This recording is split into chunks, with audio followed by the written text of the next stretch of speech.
안녕하세요. 오늘 우리가 고린도전서 6장 7절부터 20절까지를 하겠습니다. 우리가 지난주에는 고린도전서 특별히 6장 첫 부분에서 우리가 다뤘던 것이 교회 안에서의 성도 간의 분쟁, 그것은 이제 세속 재판에 가져가는 문제를 다루었거든요. 그래서 그 마지막 부분, 7절에서 그 마지막에 종교를 짓고, 그 다음에 이제 6절부터 창녀에 관한 문제, 도덕적 타락이죠. 윤리적 타락 문제를 다뤄보도록 하겠습니다.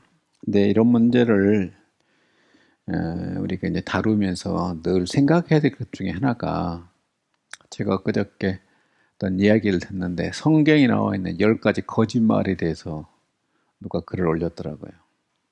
신학 공부한 사람이죠.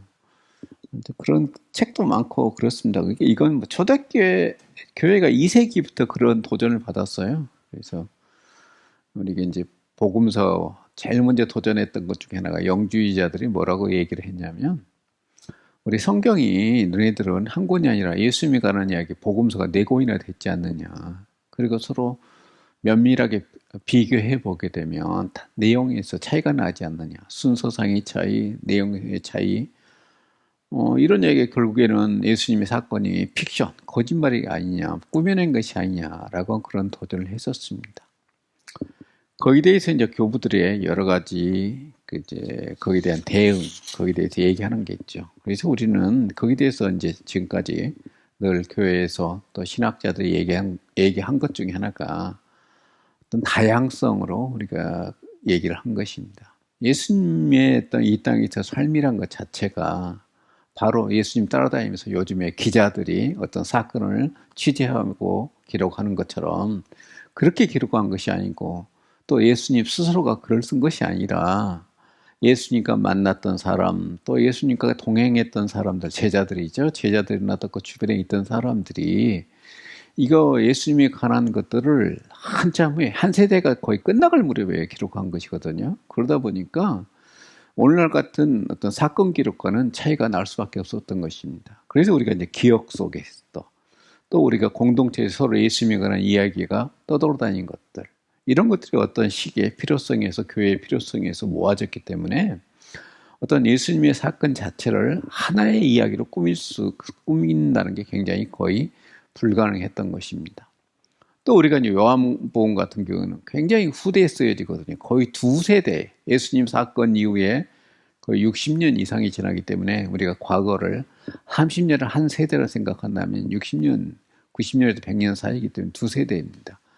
그러다 보니까 그 차이가 더 많이 날 수밖에 없고, 또 예수님에 관한 이야기가 교회 안에서 그냥 머무는 게 아니라 설교되어지고 거기에 대한 기록들이 새로운 관점에 해석되어지고, 그러다 보니까 요한복음은 독특한 요한만의 신학이 자리 잡았던 것입니다. 그래서 이런 것들에 대해서 우리가 현혹되어져서는 안 된다는 게 제 생각입니다.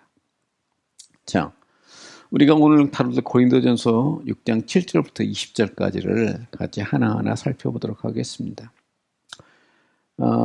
여기 고린도전서 6장 7절부터 20절까지를 오늘 다룰 때 두 부분으로 나누어서 얘기를 해보도록 하겠습니다. 첫 번째는 고소자. 교회 안에서 서로 분쟁이 있었죠. 그런 문제를 한쪽에서 고소하니까 그게 세상 재판에 나아가는 거죠. 그래서 거기에 대한 결론, 7절에서 그 결론을 얘기하고 있고, 그리고 나서 이제 우리가 교회 안에서의 어떤 분쟁, 여러 가지 교회 안에서 도덕과 윤리적 타락의 그런 문제를 바울이 경고하고 있고요. 그것이 11절까지 기록되어 있고, 나머지 12절부터 6장 마지막 절인 20절까지는 교회 안에서 이제 우리가 창녀에 관한 문제, 창녀에 관한 그런 문제, 창녀의 문제가 사실 인류 역사 가운데 굉장히 오래된 사건이잖아요. 우리가 창세기에서 나오죠. 그래서 이런 문제에 대해서 바울이 디테일하게 성도가 그런 데에 빠져서는 안 된다, 왜 안 되는가에 대해서 바울이 여러 가지 차원에서 얘기를 하고 있습니다. 그래서 오늘 이야기를 우리가 이제 세 개로 나눠서 얘기해 보게 되면, 성도 간의 소송과 음행 문제, 그리스도의 정체성과 공동체 윤리에 어긋난다라고 바울이 얘기하고 있고요. 두 번째는 몸은 단순히 육체적 욕망을 이해한 것이 아니라 그리스도께 속한 것이며 성령의 전이다 하는 것이고요. 세 번째는 그리스도인은 과거의 제약된 삶에서 벗어나 거룩한 삶을 살아야 한다라고 여기 고린도전서 6장에서 얘기를 하고 있습니다. 참 쉽지 않죠. 저도 알고 있습니다. 제가 일주일에 한 번씩 가는 곳이 있어요. 운동하러 가는 곳인데 그 10년 넘게 내 거기를 다니다 보니까 이 사람들과 제가 친숙하게 됐어요. 그래서 제가 이제 작년에 한 2년 전인가 자꾸 사범을 몇 년 전부터 계속 하라고 그래서 제가 이제 그 사범 연수도 하고 가서 시험도 치고 해서 이제 사범이 됐는데 그러다 보니까 이제 뭐 맡아서 하라고 그래서 제가 그것은 시간이 안 되고 또 가야 될 장소가 너무 멀어서 제가 못 하겠다고 해서 안 하고 있습니다. 그래서 좀 조금 좀 그 사람들이 그 원장이나 이런 사람들 저에 대해서 조금 그렇게 생각을 해요. 근데 그게 문제가 아니라 거기서 만난 사람들 얘기를 해보니까 지금도 어떤 자매 이야기가 저한테 좀 마음에 교회 다닌다는 어떤 자매인데 나이도 꽤 많이 먹었어. 근데 결혼을 안고 혼자 살았더라고요. 근데 그 자매가 그런 이야기를 해요. 자기가 이제 헤어 디자이너로 그러죠. 머리를 이렇게 해주고 하는 그런 일을 하는데 거기서 오는 많은 사람들과 머리를 하는 동안에 얘기를 한다고 그래요. 근데 그 여자들이 참 저는 정말 사실인가 좀 믿겨지지 않더라고요. 그 나이 먹은 여자들이 애인들을 다 두고 있다는 것이에요. 근데 자기는 그러더라고 목사님 저 교회 다니면서 참 성실하게 살았어요. 하나님 말씀대로 살라고 했는데 아니 저는 지금도 시집도 못 가고 애인도 없습니다. 그래서 기도합시다 그랬는데 참 그래요. 여러분들 여러분들 자신의 필요 하나님 앞에 알아야 되죠. 근데 그게 세상의 욕망의 대상이 되어 있는 세상 이런 문제들에 대해서 불평불만할 수가 없습니다. 이건 과거 시대부터요. 어찌 보게 되면 성서가 기록되던 그 시대, 구약 성서가 기록된 시대에도 똑같은 현상이 벌어지고 있었기 때문입니다. 자, 우리가 오늘 7절부터 11절까지를 같이 한번 읽어보도록 하겠습니다. 너희가 피차 고발함으로 너희 가운데 이미 뚜렷한 허물이 있나니 차라리 불의를 당한 것이 낫지 아니하며 차라리 속는 것이 낫지 아니하냐. 너희는 부의를 행하고 속이는구나. 그는 너희 형제로다. 불의한 자가 하나님 나라를 유업으로 받지 못할 줄을 알지 못하느냐. 미혹을 받지 말라. 음행하는 자나 우상 숭배하는 자나 간음하는 자나 탐색하는 자나 남색하는 자나 도적이나 탐욕을 부리는 자나 술 취하는 자나 모욕하는 자나 속여 빼앗는 자들은 하나님 나라를 유업으로 받지 못하리라. 너희 중에 이와 같은 자들이 있더니 주 예수 그리스도 이름과 우리 하나님의 성령 안에서 씻음과 거룩함과 의롭다 하심을 받았느니라. 자, 굉장히 도덕과 윤리를 바울이 여기서 강조하고 있죠. 우리가 우리가 이제 타락의 목록이라 그럽니다. 이런 것들은요, 우리 기독교 바울만이 고린도전서에서만 기록된 게 아니라 당시에도 그리스 로마 철학자들이 많이 목록을 제시해 놓고 있습니다. 그래서 이런 제약의 목록에 대해서는 꼭 바울만의 것은 아니라는 거죠. 그래서 여러분들 성서 내용이 세속문헌에 똑같이 기록되어 있다고 그래서 이건 바울이 빌려온 것이야 그런 것이 아니라 그 세상에 했던 이야기를 갖다가 기독교적 관점으로 성도적 관점에서 다시 해석한 것이 바울 서신이고 우리 복음서입니다. 성경이에요. 그러다 보니까 우리가 구약 성서에도 길가마시 같은 게 있잖아요. 창조에 관한 이야기인데 그게 창세기에 했던 이야기와 너무 유사하다 그래서 어떤 사람들은 그 길가마시를 갖다가 베껴가지고 창세기 모세가 기록했다라고 주장하는 사람도 있어요. 근데 창조 이야기가 그 사람들의 세속적인 사람들의 창조 이야기하고 우리 기독교 창조 이야기가 유사하다는 것은 어찌 보게 되면 하나님의 창조에 대해서 보다 확신을 주는 이야기일 수밖에 없어요. 그런 이야기가 그전부터 있었다는 거죠. 모세가 그러면 예수님 옆에서 창조 이야기를 하나님께서 창조하시는데 그 옆에서 그걸 보고 기록했나요? 그게 아니에요. 모세가 자신의 유대인의 공동체에 전해준 이야기를 갖다가 창세기에 기록한 것입니다. 그래서 그 이야기 자체가 다른 문화 속에 거의 있다고 해서 창조 이야기 자체가 그 픽션이라고 얘기할 수 없는 것입니다. 그리고 다른 문화 것을 베꼈다고 얘기할 수 없는 것이에요. 그런 전통이 유대인들에도 있었고 그런 이야기가 또 유사한 얘기예요. 길가메시는 그 창조 얘기가 하나님 아니잖아요. 근데 창조 얘기 어떤 형태로든 그 어떤 신이든 자신들이 생각한 그 신에 의해서 기록했던 만들었던 그런 이야기가 창세기와 유사하다 그래서 창세기 이야기를 픽션으로 해서는 절대 안 됩니다. 그게 아니라 유대인 공동체도 그게 똑같은 비슷한 이야기가 있었고 그것을 행했던 주체가 누구냐? 여호와 하나님이라는 거죠. 저기는 자신을 섬기는 신의 얘기를 하고 있는 거고요. 그런 차이예요.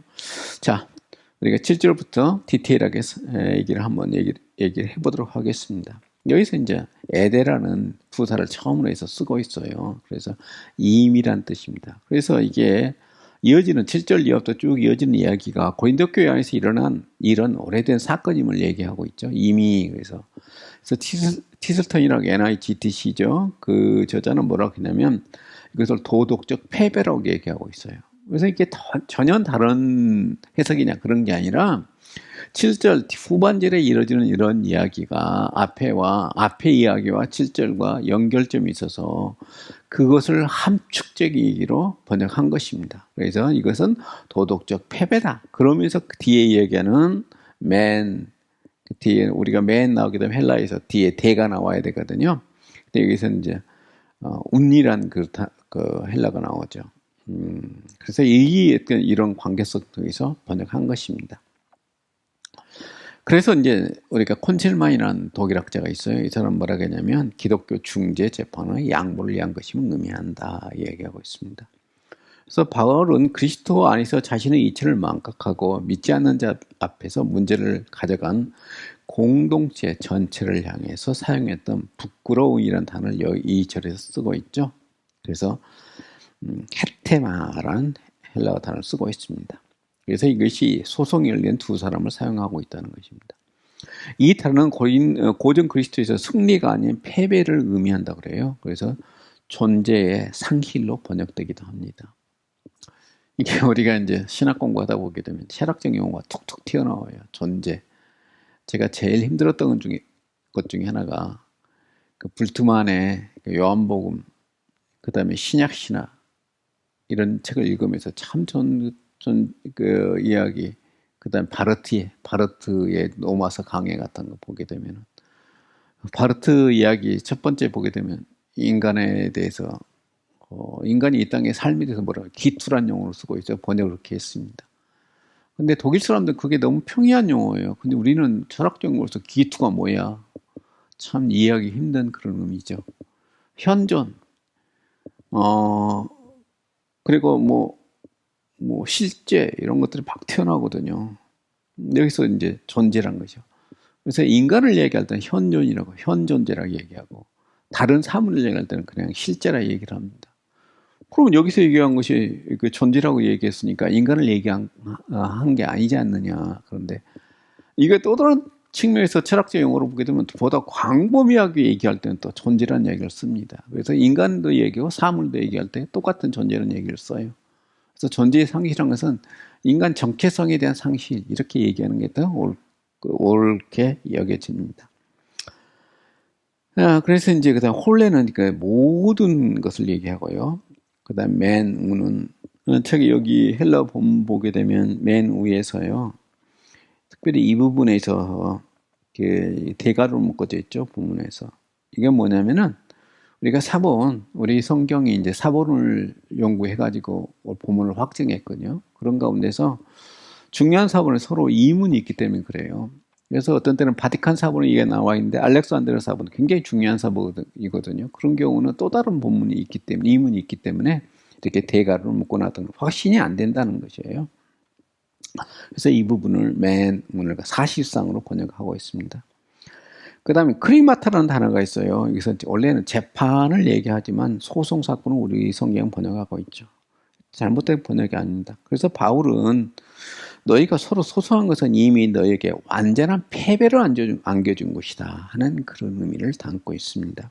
그래서 바울은 원고가 패배를 견딤으로 진정한 승리를 거머쥘 수 있다고 암시하고 있다.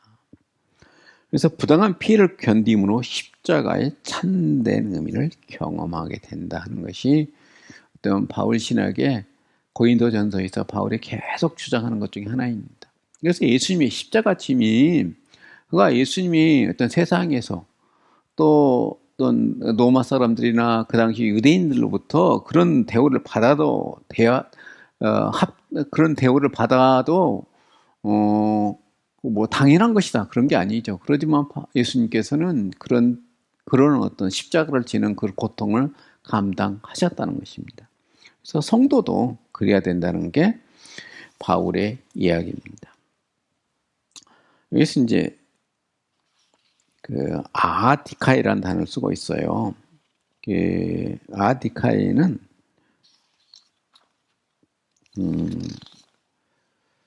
불의를 당하다 하는 것이 그래서 타인에게 손해를 끼치고 불의를 저지른 전반적인 행동을 얘기합니다. 이제 속임을 당하다는 수동태 동사로 이해하면은 그것은 이제 이게 헬라어에서 이게 현재형과 그다음에 이제 그 헬라어에는 능동태, 중간태, 수동태가 있는데 현재형에서는 중간태가 수동태가 같은 그 모습이에요. 그래서 컨텍스트에 따라서 전어 구절에 따라서 이것을 중간태를 택할 때도 있고 우리가 수동태를 택할 수 있습니다.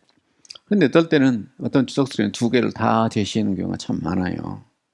그래서 여기서 우리가 이제 그 수동태 동사를 이해하면 이것은 그것을 통해 형벌과 정의를 내적인 원칙이 다른 사람에게 희생을 강요한다.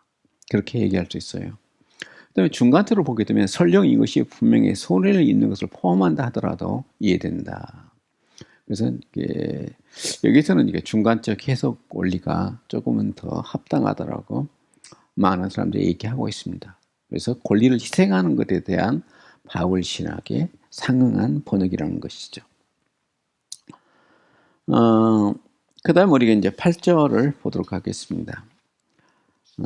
그래서 8절은 너희가 부의를 행하고 속이는구나. 그는 너희 형제로다. 라고 얘기하고 있죠. 여기 처음 시작을 역접으로 얘기하고 있어요. 우리가 헬라어에서 이제 접속사가 있죠. 가장 많이 나오는 게 바울 신학에 있던 대와 가르, 그 다음에 알라라는 단어인데요. 여기서 이제 알라 같은 경우는 역접으로 많이 쓰이고 대 같은 경우는 컨텍스트가 결정한 거예요. 가르도 두 개 다 쓰입니다. 역접과 순접이. 근데 여기서는 알라는 이제 역접으로 얘기하고 있죠. 그래서 너희는 불의를 행하고 속이는 거다. 그는 너희 형제로다. 그래서 이제 여기서 이 역접을 통해서 속여 빼앗는 그런 것을 부끄럽게 하려는 말로 시작하고 있다는 거죠. 그래서 여기 이제 후메이슨 단어가 바로 이어서 나오잖아요. 이 후메이슨 단어가 바로 나오는데 이 후메이슨 단어를 통해서 비록 여러분이 그리스도이지만 여러분 이렇게 번역이 가능합니다. 그 다음에 이제 불의를 행하고 속이는 것은 앞에서 한번 언급이 됐어요. 근데 이 두 단어를 통해서 어찌 보면은 이런 그 반복적인 것을 쓰고 있죠. 그래서 우리가 수학적 표현이라고 얘기를 하고 있는데 수학에서 두 번 반복한다는 것은 형제의 것을 갈취해서 혹은 손해를 끼치는 모든 일을 유발하는 그런 것을 염두에 둔 표현입니다. 그래서 이제 바울은 그러나 너희 모두가 더 잘 알고 그것처럼 되지 말아야 함에도 불구하고 너희가 주변의 이방인처럼 되어 동료 성도들에게 욕심을 부리고 빼앗기까지 했다는 것이에요. 그래서 동료 그리스도인에게 죄를 짓는 것은 하나님의 거룩한 성전을 더럽힌 것과 다음에 우리 연결되는 것으로 연결되며 왜냐하면 하나님의 백성은 성령이 전이기 때문이다 하는 것이에요. 다음에 이제 카이투 아델푸스는 우리가 이제 쉽게 설명할 수 있는 것이기 때문에 여기서는 그냥 넘어가겠습니다. 자, 그 다음에 우리가 이제 구절을 볼까요? 불의한 자가 하나님 나라를 유업으로 받지 못할 줄을 알지 못하느냐. 미혹을 받지 말라. 음행하는 자나 우상 숭배하는 자나 간음한 자나 탐색하는 자나 남색하는 자나. 이게 이제 죄악의 목록들이죠. 제가 앞에서 얘기했던 것처럼 이런 목록들은 우리 고린도 전서에 나온 게 아니라 당시에 그리스 로마 철학자들도 많이 얘기를 하고 있습니다. 그래서 바울은 이것을 통해서 앞선 논쟁과 바로 이어지는 앞에 수학적 표현들에서 소개된 많은 요소를 한때 묶었다는 것이에요. 그래서 바울은 불의를 행하는 자들은 앞선 악한 행동에 대한 경고의 단어로 묶어주고, 또한 논쟁을 시작했던 질문과 1절에서 질문과 두 단어를 묶어준다. 이렇게 해서 개인적인 개념에서 죄를 구체하고 나열된 죄를 범한 사람들을 지명하고 있다는 것이에요. 우리가 이제 우리 지난주에도 그런 얘기를 했지만 이 재판에 관한 문제가 여러 가지 사회학적 관점에서 이 고린도전서 이 부분을 해석한 사람들이 많이 있어요. 거기에 보게 되면 이 고린도 교회에서 이 재판의 문제가 일어났던 것 중에 하나가 뭐냐면은 교회 안에 유력자가 그런 죄를 지었다는 것이에요. 그래서 교회 안에 유력자가 상당히 교회에서 이제 힘이 있는 장로급이나 이런 사람들이 그런 자신이 잘못해놓고도 교회에 어떤 연약하고 힘이 없는 자들을 뒤집어 씌운 그런 행위가 일어났기 때문에 바울이 여기서 이렇게 얘기하고 있지 않느냐 하는 그런 주장들도 있습니다. 물론 그것은 신학적인 해석이죠. 자, 이런 사람들 하나님 나라를 유업을 받지 못한다는 것이에요. 그래서 미래동사를 사용해서 상속이라는 단어를 가진 약속성과 불연속성을 강조하고 있다는 것입니다. 그래서 전반적으로 바울의 의도는 형제에게 잘못을 행한 자와 더불어 공동체인 주의 백성에게 만일 그들이 불의한 자들처럼 똑같이 악을 범추지 않으면 하나님의 나라를 유업으로 받지 못하는 위험에 처하게 된다라고 경고하고 있습니다. 바울의 관심은 고린도 교인들이 스스로 속이거나 속도를 내도록 두는 일을 그만둬야 한다는 것이에요. 속도록 내버려 두는 거예요. 내도록이 아니라 이거 내버려 두도록 제가 잘못 타이핑한 것입니다. 그래서 내버려 두는 것에 대해서 그만둬야 한다는 것입니다. 그들은 이미 심판이 정해진 자들처럼 행동하기를 멈추지 않으면서 스스로 똑같이 심판의 위험에 노출되고 있다는 것이에요. 고린도 성도들은 과거 자신들의 습관적으로 행했던 행위를 그만두고 성도에 합당하게 행해야 한다는 것입니다. 한국교회의 가장 위험한 것 중에 하나가요, 세속화입니다. 그래서 사실은 어찌 보게 되면은요, 뭐 재정적인 문제, 교회 안에서의 뭐 다툼이란 거 뭐 자리를 놔두고 장로 뭐 권사되고 이런 것들이 그런 관음 문제, 가장 한국교회의 큰 위험 중에 하나는 세속화입니다. 세상의 도덕과 윤리가 교회 안에서 그대로 들어오는 것이에요. 그 중에 하나가 도덕적 타락이에요. 그래서 여러분들 나가 보십시오. 조그만 그런 신문이나 그다음에 인터넷 서치해 보게 되면 어마어마하게 뜹니다. 그런 기사들이. 그러다 보니까 이제 교회 목사들까지도 그런 그 유혹에 빠져가지고 헤어나지 못한 경우가 있어요. 그래서 우리는 여기에 대해서 끊임없이 스스로를 경계하지 않으면 똑같은 죄를, 고린도 교회에 있었던 똑같은 죄를 오늘도 반복할 수가 있습니다. 바울은 거기에 대해서 엄중히 경고하고 있는 것이에요. 여러분, 그렇게 살아서는 하나님 나라를 우리가 하나님 나라 유업이라는 것은 결국은 천국에 관한 것입니다. 우리가 죽음 후에 하나님의 심판, 또 이 땅에서 하나님이 주신 우리한테 주는 많은 어떤 유익이 있어요. 마음의 평화죠. 여러분들 주변에 보십시오. 안 믿는 친구들, 내 친구들도 그러죠. 그 친구들 늘 저한테 와서 얘기하는 것 중에 하나가, 전번에 우리가 이제 한국 살기 좀 힘들었잖아요. 대통령 이번에 뽑기 전까지. 근데 그 친구들 얘기하는 것 중에 잠을 못 이룬다고 그러고, 야, 이거 어떻게 윤 대통령이 다시 돌아올까봐 막 미치겠다 하는 그런 친구들 많아요. 그래서, 야, 너 교회 다니냐? 근데 내 친구들이 한결같이 성당을 다니더라고요. 그래서 기도해라. 동창회를 갔는데, 초등학교 동창회를 갔더니 거기 한 10명이 모였는데, 교회 다니는 사람 나 목사니까 교회 당연히 다닌 거예요. 나 하나뿐이고 나머지는 다 돌아다니면서 술 처먹고 그러길래, 이 아저씨들도 내가 전도에 있던 친구도 있어요. 대학 다닐 때. 그런 친구도 다 성당에 다니더라고요. 성당이 편한가 봐요. 그러면서 나한테 하나님가 야 목사 앞에서 소주 마시려는 게 좀 미안하다 그러더라고요. 저 패주려고 그랬는데 아무튼 그래요. 그런 친구들이 왜 성당을 다니냐? 편하다는 것이에요. 교회보다도 훨씬 편하다는 것이에요. 자, 간음하는 자에 대해서 정확한 그 자체가 기혼자 혼외 정관계 맺는 것에 대해서 의미하기 때문에 추가 설명이 요구하지 않고 있고요. 탐색하는 자가 이게 남성용으로 썼어요. 탐색하는 자. 그래서 이게 왜 그런가에 대해서 여러 가지 설명이 있는데요. 그래서 이건 우리가 뒤에 바로 이어지는 그 남색하는 자의 모습이 아닌가라고 추측을 합니다. 해석을 해요. 그러다 보니까 남자가 여러분 동성애자들이 있잖아요. 남자 역할을 하는 것과 여자 역할을 하는데 여자 역할을 하는 자를 여기서 탐색하는 자라고 표현하지 않았을까라고 얘기를 합니다. 남색하는 거기서 우리가 로마서에서 잘 얘기하고 있고요. 로마서는 구체적으로 얘기를 하고 있죠. 그런데 여기서 이제 바울은 언급만 하고 있어요. 근데 여러분들 이제 로마서보다 고린도전서가 빨리 쓰여졌습니다. 고린도전서가 끝나고 나서 이게 로마서가 기록되어지거든요. 후에 기록되어지기 때문에 고린도전서에 있는 신학들이 로마서에 와서 약간 조금은 더 유화적으로 표현되어지는 게 참 많아요. 근데 바울이 여기서 얘기하는 건 뭐냐면은 남색에 대해서 명확하게 얘기를 하고 있는 것입니다.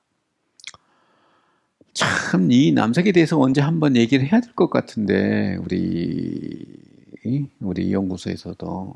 이게 이제 큐어 축제라고 해서 한국에 와 있죠.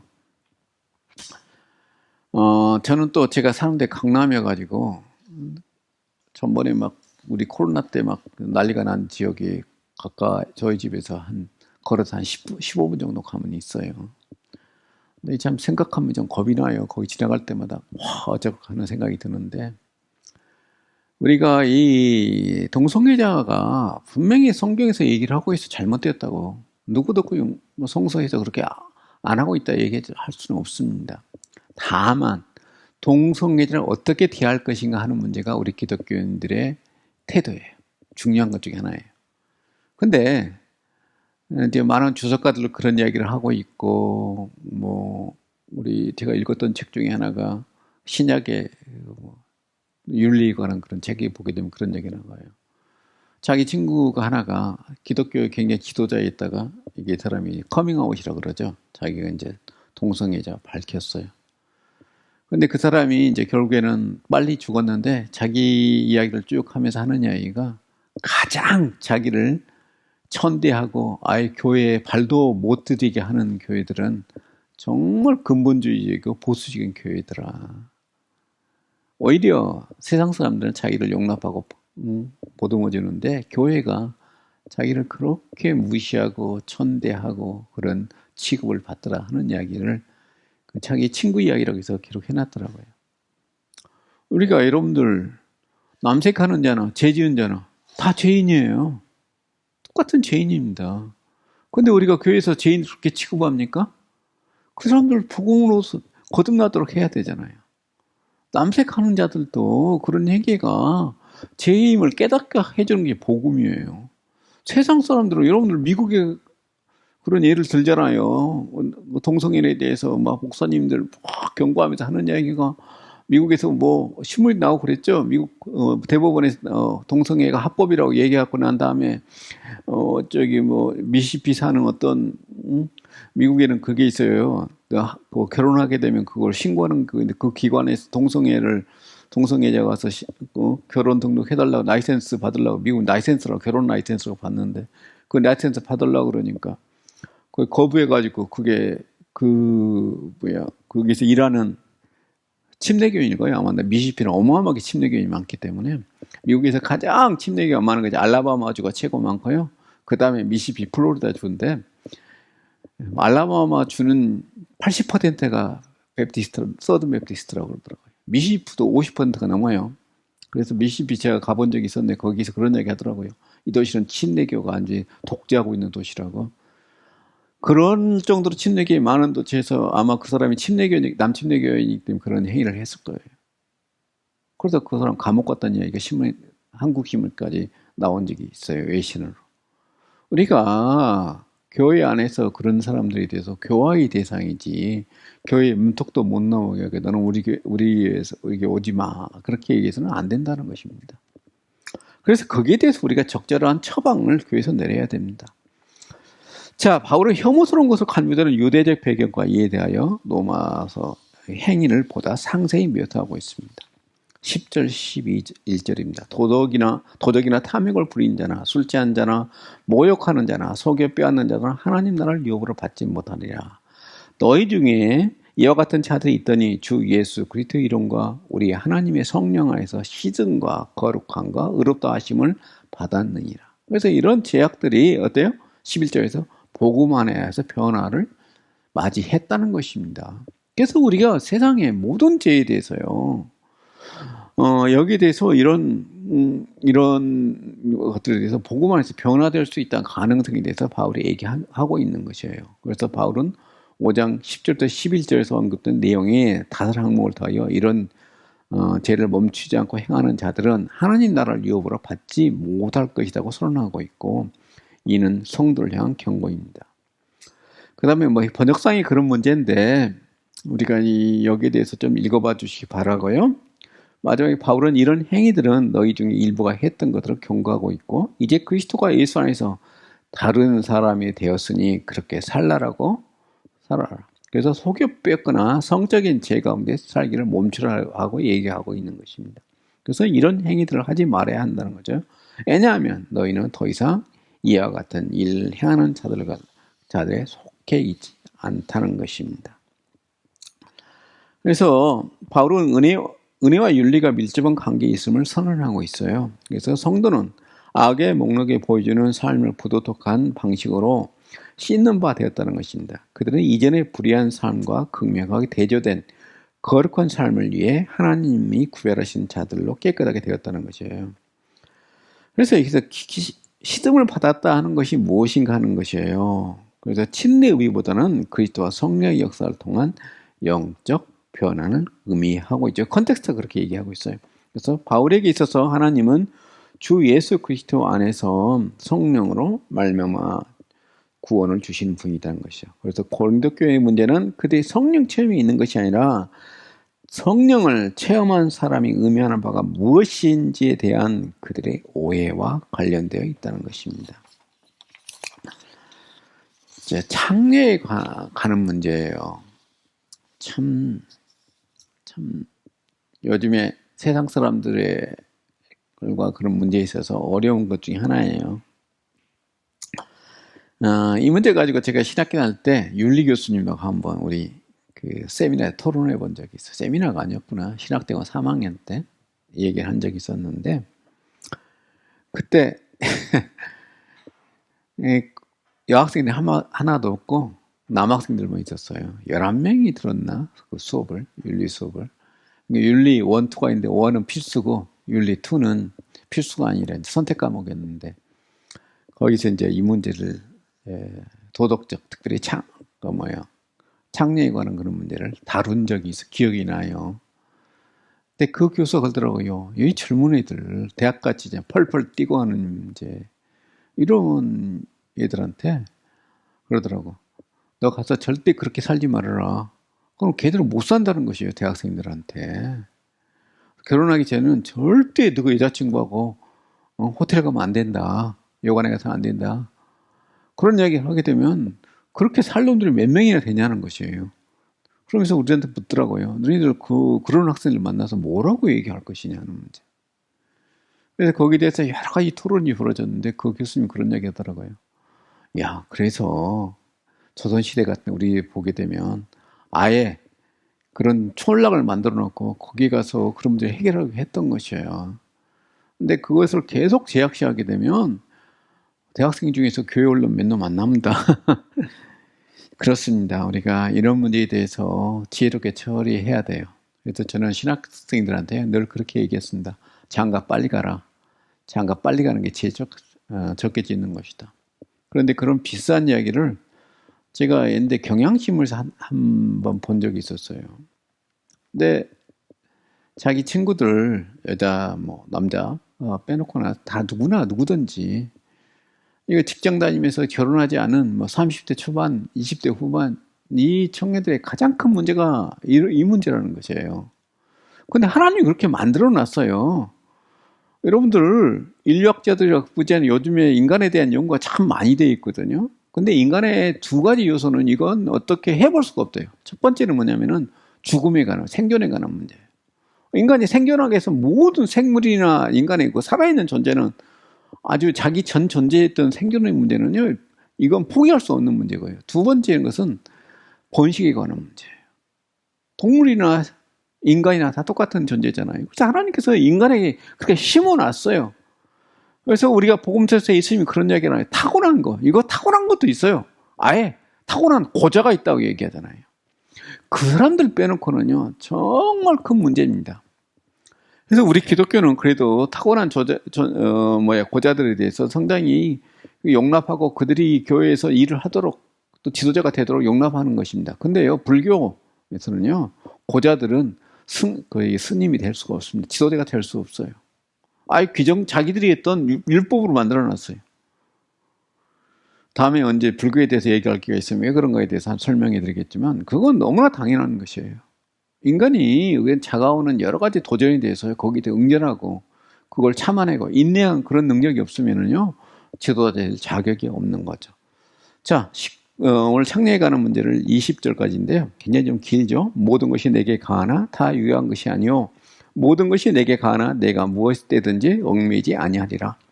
음식을 배를 위하여 있고 배는 음식을 위하여 있으나 하나님은 이것저것 다 패하시리라. 몸은 음란을 위하여 있지 않고 오직 주를 위하여 있으며 주는 몸을 위하여 계시느니라. 하나님이 주를 다시 살리셨고 또한 그의 능력으로 우리를 다시 살리시리라. 너희 몸이 그리스도의 지체인 줄 알지 못하느냐? 내가 그리스도의 지체를 가지고 창녀의 지체를 만들겠느냐? 결코 그럴 수 없느니라. 창녀와 합하는 자는 그와 한 몸인 줄 알지 못하느냐? 일렀을 때 둘이 한 육체가 된다 하셨나니 주와 합하는 자는 한 영이니라. 음행을 피하라. 사람이 범하는 죄마다 몸 밖에 있거니와 음행하는 자는 자기 몸의 죄를 범하느니라. 너희 몸은 너희가 하나님께로부터 받은 바 너희 가운데 계신 성령의 천인 줄을 알지 못하느냐. 너희는 너희 자신의 것이 아니라 값으로 산 것이 되었으니 그런즉 너희 몸으로 하나님께 영광을 돌리라. 창녀와 관계를 통하는 음행의 문제는 여기서 언급된 여러 제목 중에 처음 언급된 가늠과 관련된 그런 문제입니다. 이 단락은 음행과 몸이라는 두 단어가 지배하고 있죠. 그래서 여러분들 바울의 신학을 어찌 보면 영혼육으로 나눠서 인간에 대한 그렇게 삼분설을 그렇게 주장하는 것을 우리 고린도전서를 가지고 많이 설명하는데 그것은 잘못된 이해입니다. 바울이 이해한 것은요, 인간은 그런 요소가 있다는 것이지 인간을 몸과 육체와 그다음에 정신적인 세계, 혼적인 요소라고 그러죠. 그리고 그다음에 영적인 요소를 나눌 수 있다는 그런 이야기는 아닙니다. 이게 긴밀하게 연결되어 있어가지고요, 절대 나눌 수가 없어요. 그래서 이것은 이미 11세기에 우리가 지금 카톨릭 신학자라 얘기하는데 카톨릭이 11세기, 15세기까지 쭉 계속 되잖아요. 근데 거기서 아주 격렬한 논쟁을 해서 인간이 어떻게 인간을 나눌 수 있는가 하는 문제. 결국에는 하나로 본다는 것이에요. 홀로 본다는 거죠. 자, 성도의 몸이 이기적이고 자기중심적인 방법으로 성도 개인에게 속한 것이 아니라 그리스도에게 속한 것이라는 것입니다. 우리가 예수 믿게 되면요, 우리 몸 자체도 내 것이 아니라는 거죠. 하나님께 속한다는 것이에요. 그래서 그리스도의 구속으로 말미암아 성도가 몸을 값으로 사셨고 성도의 몸을 주님께 사셨고 이제 하나님의 성소가 되게 한 성령의 그 몸에 거한다는 것이에요. 그래서 모든 것이 내게 가하나 다 유효한 것이 아니요 모든 것이 내게 가하나 내가 무엇이든지 얽매이지 아니하니라. 이것은 고린도 지역에 있는 어떤 우리가 캐치프레이즈라고 그러죠. 여러분들 선거하게 되면 캐치프레이즈 걸잖아요. 자신들의 주장입니다. 편만하게 얘기되지는 것이에요.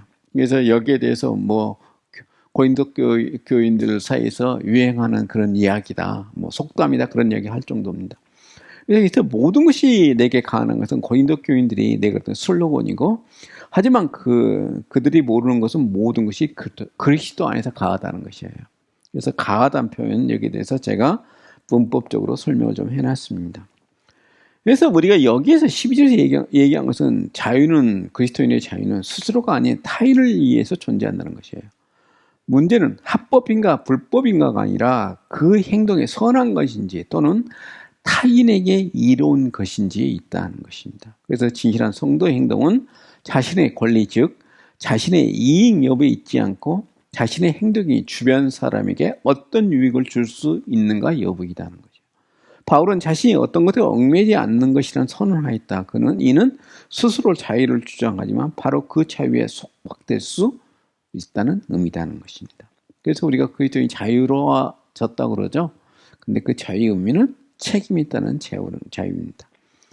근데 음식은 배를 위하여 있고 배는 음식을 위하여 있으니 하나님 이것저것 다 패하시리라. 몸은 음란을 위하여 있지 않고 오직 주를 위하여 있으며 주는 몸을 위하여 계시느니라. 그래서 자유를 생각하는 그리스도 교인들은 태도와 함께 등장하는 인간의 몸에 대한 그들의 입장을 반대하는 논쟁이다. 그래서 이게 음식은 배를 위하여 있고 배는 음식을 위하여 있으나 이것들도 고린도 지역에서 유행하는 또 세상 사람들이 얘기하는 주장입니다. 그래서 그러하기 때문에 우리가 자기 몸을 자유롭게 이것에 근거해서 고린도 교인들 주장했던 것이에요. 내 육체가 도덕적 타락에도 되지 않느냐. 인간의 본능인데 어쩌란 말이냐. 그렇게 얘기했던 것이에요. 근데 바울은 그렇게 보지 않는 거죠. 그래서 그들의 몸으로 하는 행위와 신령한 차원을 구분할 수 없다는 것이에요. 우리 영적으로 사는 것과 육과 혼적인 어떤 것을 나눌 수 없다는 것이에요. 그래서 이런 어떤 주장들, 몸은 음식은 배를 위하여 있고 그다음에 그 배는 음식을 위하여 있다는 이런 주장들, 이런 어찌 보게 되면 본능에 충실한 그런 주장들은 초기 영지주의자 주장했던 내용과 유사해요. 그래서 고린도 교인들은 모든 육체의 기능이 동일하고 미래의 삶과 무관하다고 생각했기 때문에 몸을 위한 성을 위한 몸이라는 구호가 무엇이 문제인가라고 항의했던 것입니다. 그래서 바울의 주장에 따르면 음식과 배는 이 시대에 속한 것이다. 그리고 하나님의 종말의 이유들을 피할 것이다 하는 것이 다음에 나오죠. 바울은 몸의 음란을 위하여 있지 않고 하나님을 위해 있다. 그리고 몸은 멸망을 위한 것이 아니라 그리스도 부활을 위해 예정된 것이다. 그러므로 몸이 주를 위해 있고 주가 몸을 위해 있다는 것입니다. 그래서 그 몸으로 순종하는 그리스도인들, 캐데만이 그러겠죠. 그리스도인들을 통해 그리스도의 주대심과 가시적으로 표현하고 있고 이 가시적 표현이 우리 안에서 인간적인 형태를 취할 때만 모든 것이 복음의 메시지를 실현할 만한 것이 된다는 것입니다. 하나님의 주를 다시 살리셨고 또한 그의 권능으로 우리를 다시 살리라. 14절 그렇게 이 본문이 그렇게 얘기하고 있죠. 그러므로 부활에 대한 결론적 확증은 앞선 조건과 일맥상통하고 몸이 주를 위해 있고 주가 몸을 위해 있다는 신학적 배경을 제공하고 있죠. 이 부분에서 장차 성도의 부활을 부인하는 자들과 서신 말미 15장에서 그 자세히 논쟁을 하고 있죠. 15장이 부활장입니다. 고린도전서 15장이. 그래서 부활에 대해서 여러분들 다른 복음서 가지고 설명하기보다는 바울이 여기다 아주 깊이 있는 논쟁을 하고 있어요. 그래서 여러분들 부활에 관한 것은 고린도전서 15장을 참고하면 됩니다. 그래서 우리의 부활은 그리스도 부활에 기초하고 있고 하나님의 주를 다시 살리셨고 또한 우리를 다시 살리시리라. 이 두 가지는 하나님의 능력을 통해서 가능하다는 것이에요.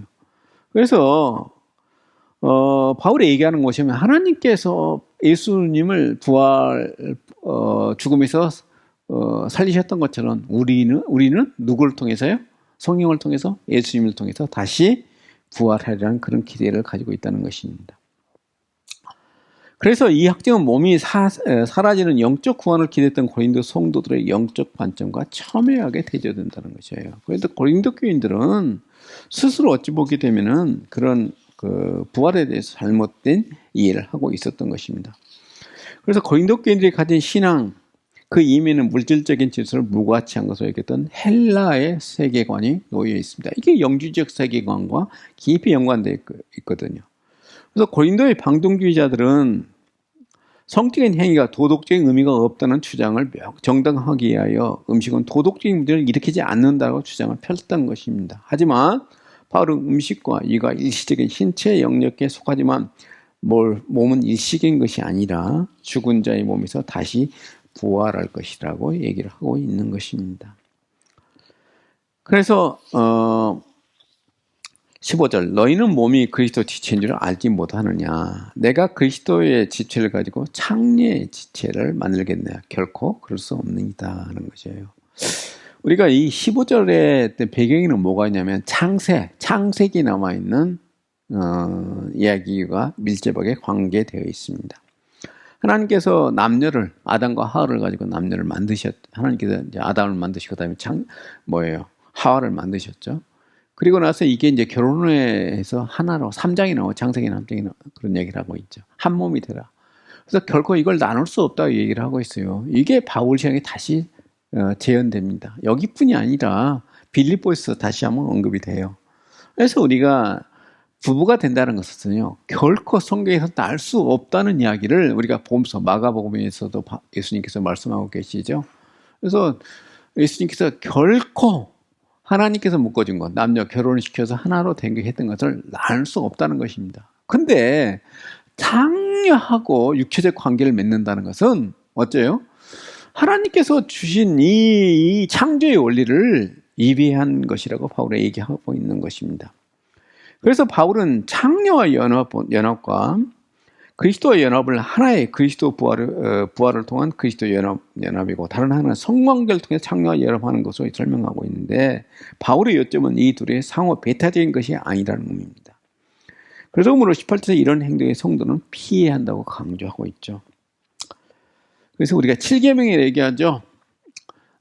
여러분들 교회 안에서도요. 참 우리 한국 교회사를 봐더라도 제가 신학대원 다닐 때인가 신학대원 DHN 공부할 때는 서울에 아주 큰 교회에서 담임목사 쫓겨나는 일이 있었어요. 우스갯소리여서 지금 여러분들에게 딱딱한 이야기하니까 좀 힘들죠. 근데 그 무슨 일이 있었냐면은 그 전임 목사가 후임 목사를 쫓아내면서 원로 목사님이 이제 담임 목사를 쫓아낸 거죠. 하면서 뭐라 하냐면 그 담임 목사가 테니스를 치고 나서 반바지를 입고 전도사를 불러가지고 뭘 가져오라고 했다는 것이. 반바지 입고 보였다. 그게 7계명을 어겼다. 그래서 그 담임 목사 쫓겨났습니다. 굉장히 유명한 목사님이셔요. 우리 한국 기독교에서. 그 양반이 굉장히 신약학 전공했고 아주 유명한 신입니다. 그런데 아무 소리보다 7계명 어겼다고 그래가지고 쫓겨냈어요. 7계명. 간음하지 말라는 거죠. 그래서 이분 여자 이제 탐하지 말라 그렇게 얘기를 하고 있는데 우리가 이 문제 연합 그리고 도덕적 타락 이런 문제 7계명 바울은 결코 7계명이 예수님에서 폐해지지 않았다는 것이에요. 자 16절 17절 창조와 연합한 자는 그와 한 몸인 줄은 알지 못하느냐 일렸을 때 둘이 한 육체가 된다 하셨느니라. 일렸을 때 이유는 창세기를 갖다 인용한 것이에요. 그래서 주와 합하는 자는 한 영이니라. 그래서 바울은 결혼한 부부가 한 육체가 된 것처럼 창녀 합하는 자도 그녀 하나가 되려 한다고 주장하고 있어요. 왜냐하면 창녀와 성관계를 갖는 것은 음행으로서 다른 몸에 자신의 몸을 연결짓는 것을 수반하기 때문인 것입니다. 그러니까 창녀와 성관계를 갖는 것은 음행으로서 다른 몸에 자신의 몸을 연결짓는 것을 얘기하고 있고요. 창녀와 연합은 그리스도의 연합과 양립할 수 없고 성도는 한 성령을 통하여 그리스도와 확고하게 연결된다는 것입니다. 18절 음행을 피하라. 사람이 범하는 죄마다 몸 밖에 있거니와 음행하는 자는 자기의 몸에 죄를 범하느니라. 여기서 피하라는 동사를 쓰고 있는데 현재 능동태 명령을 통하여 한 번 패고 끝나는 것이 아니라 늘 경계하며 피하라는 것입니다. 현재이란 건 뭐냐면 지속성이 있어요. 그래서 여러분들 역정이 일어나가지고 한 번 그거 피했다고 해서 다음에 또 피할 수 있는 게 아니에요. 그 다음 상황이 되면 또 계속해서 그것을 피해 나가야 되는 것입니다. 그래서 바울은 고린도 성도적 일부가 따르는 영적으로 무가치한 신학적인 슬로건의 반증을 제시하고 있어요. 그래서 이제 바울은 금지성을 명백히 하는 것이 필요하다 그래서 여기서 이렇게 표현하고 있는 거죠. 피하라 하고 얘기하고 있죠. 그래서 음행을 피해야 되는 것은 어찌보면 바울의 입장에서는 또 오늘날도 마찬가지죠. 그러니까 크리스찬의 의무 중에 하나입니다. 바울의 관심 음행을 봉하는 사람은 자기 몸에 대해 죄를 짓는다고 여기서 분명히 얘기하고 있어요. 그래서 우리가 18절에 두 가지 해석이 있다는 것은 학자들이 여기서 디테일하게 설명하게 한 것이고요. 그래서 여기에서 바울이 얘기한 것은 음행이 가진 독특한 본질을 명확하게 하고 있는 것입니다. 19절. 너희 몸은 너희가 하나님께로 받는 바 너희 가운데 계신 성령의 전인 줄을 알지 못하느냐. 너희는 너희 자신의 것이 아니라. 우리가 여러분들 예수 믿는 사람들을요. 하기오스라고 얘기하고 있어요. 여러분들 이렇게 거룩하다는 것은요. 성경에서 딱 두 군데만 쓰고 있습니다. 하나는 성전을 얘기한다고요. 예루살렘 성전이에요. 교회를 여러분들 하기오스라고 쓰고 있지 않아요. 그리고 성도라 그러는 우리가 그리스도인을 성도라고 부르냐면 거룩하기 때문에 그래요. 그래서 바울이 이 논리를 세우고 있는 것이에요. 그래서 바울 다시 너희가 알지 못하느냐라고 앞에서 금지사항을 다 신학적 정당성을 설명하고요. 그러면서 13, 17절에서 설명된 몸의 신학을 강화하고 있고 구체적으로 설명 역할을 하고 있는 것입니다. 그래서 성조가 노예, 구매, 성령과 십자가를 통해 현재 실존적으로 몸이 하나님께 속해 있다는 것을 구체적으로 설명하고 있어요. 그래서 몸은 하나님의 영이 거하는 곳이며 하나님의 영이 거하시는 사람은 하나님께 속한다는 것을 의미합니다. 그래서 여러분 예수 믿게 되면 성령이 여러분을 거하죠. 성전이 됐다는 것이에요. 그래서 성령을 통해 교회는 고린도에서 모든 이방적 신자들과 제단들과 조직적인 하나님 전이 되었다는 것이에요. 대조적인 이런 것들, 그 당시에 고린도에 있던 수없이 많은 이방 신전이 그리고 대조적으로 이제 하나님이 전이 되었다는 것이에요. 그래서 개별 신자들의 삶이 성령이 거하시는 장소라는 사실을 강조하면서 개별 신자는 성령이 되었다고 강조한 것입니다. 20절 갑으로 산 것이 되었으니 그런즉 너희 몸으로 하나님께 영광을 돌리라. 그래서 갑으로 샀다는 의미를 바울은 여기서 강조하고 있죠. 그래서 고린도 성도들은 하나님의 뜻을 이루기에 갑으로 산 하나님의 종들이라고 새로운 삶의 이치를 갖게 하게 됐다는 거죠. 그래서 그리스도가 하나님을 위한 신자가 아니라 십자가입니다. 십자가에서 자신의 생명을 대가로 우리를 사셨다는 것이에요. 이 대가를 지불했다는 의미가 뭐냐면요. 내가 뒤에 설명을 했나? 이게 여기서 빠졌네요. 이 대가를 한 것은 우리가 이제 여러분들 그리스나 터키 지역을 얘기하게 되면 옛날에 이제 고각적으로 발굴도 되어지고 이렇게 아고라는 것이 시장터란 거죠. 바울이 설교를 했던 건 시장터예요. 시장터에서 복음을 선포했는데 그 시장터에서 여러분들 가게들이 쫙 질비하게 있어요. 특별히 고린도 가게 되면 그 가게들을 쭉 보여줍니다. 근데 가게들이 여기서는 뭐 생선도 팔고 그 당시 그랬다 그래요. 고기도 팔고 채소 팔고 그런 지역들이 상당히 커요. 거기에서 물건을 사기 위해서 대가를 지불할 때 이 아고라라는 헬라어 단어를 쓰고 있습니다. 아고라가 물건을 사다 하는 뜻이에요. 그래서 그런 것을 그것을 위해서 대가를 지불했던 건 예수님이 우리를 위해서 대가를 지불했다고 얘기하죠. 자기 십자가에 치는 목숨을 지불했잖아요. 그래서 몸이 하나님의 성전이기 때문에 성도는 그 몸에 음행을 위해서 사용해서는 안 된다는 것입니다. 자, 성도는 세상의 기준이 아니라 십자가와 성령의 기준을 따라 살아야 한다는 것이에요. 왜? 몸의 내 자신의 과거의 몸이 아니기 때문인 것입니다. 그래서 그리스도인은 갑으로 산 존재로서 몸을 하나님께 영광을 돌리는 데 사용해야 됩니다. 그래서 음행과 공동체의 소송은 그리스도의 구체성과 구원의 심각한 위험이 된다는 것입니다. 자, 오늘 이렇게 해서 제가 이걸 마쳤는데요. 제가 사실은 오늘 이것을 위해서 제가 한번 이 부분을 한번 그 챗 GPT 4.0 있죠?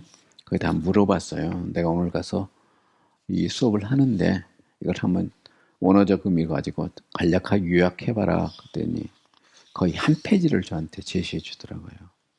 그래서 여기 요약을 제가 이 챗 GPT에 나와 있는 이야기로 한번 여러분들께 6가지죠. 나눠서 얘기를 해보도록 하겠습니다. 마지막 결론이죠. 한 2분 정도 남아있어 이야기를 하려고 합니다. 그리스도의 자유와 책임, 첫 번째 강조하고 12절에서 몸과 몸의 가치와 목적, 13절에서 14절 얘기하고 있죠. 그 다음에 그리스도와의 연합, 15절, 17절. 그 다음에 음행의 특수성, 18절. 19절 몸은 성령의 전이다. 제가 여기서 좀 빠졌는데 여기서 나오스란 단어를 헬라어로 쓰고 있어요. 이것은 예루살렘 성전을 표현할 때 쓰는 단어입니다. 나오스. 그래서 신이 있는 지성소라는 단어를 쓸 때 이 나오스란 단어를 쓰고 있어요. 그래서 우리가 예수를 믿는다는 것, 그리스도인이 된다는 것은 우리 몸이 지극히 거룩한 좋은 음성을 가지고 있다는 것을 의미합니다. 그 다음에 갑으로 사심받은 존재와 삶의 목적입니다. 우리가 왜 이런 성도로서의 삶을 살아야 되느냐. 그것은 하나님께서 나를 위해서 십자가를 지었다는 것이에요. 그래서 저는 개인적으로 기독교 신앙의 가장 본질이 뭐냐? 십자가라 생각합니다. 이걸 가지고요, 신구약 성경 전체를 설명할 수 있어요. 십자가의 신학 가지고. 그래서 여러분들이 제 자신의 견해예요. 여러 가지 견해가 있어요. 기독교 신앙이 뭐냐? 우리가 종교개혁 시대는 뭐예요? 믿음이라는 단어 가지고 설명을 했어요. 그런데 저는 기독교 신학의 믿음이라는 단어를 설명하다 보니까 어찌 보면 복음 자체가 값싼 것으로 되어버렸다 생각을 해요. 그래서 값싼 복음이 아니라 정말 기독교 신학을 본질적으로 해석하는 것은 바울이 고린도전서에서 얘기했던 것처럼 십자가의 도라고 생각합니다. 자, 다음 주에 이어서 우리가 7장을 공부하도록 하겠습니다. 감사합니다.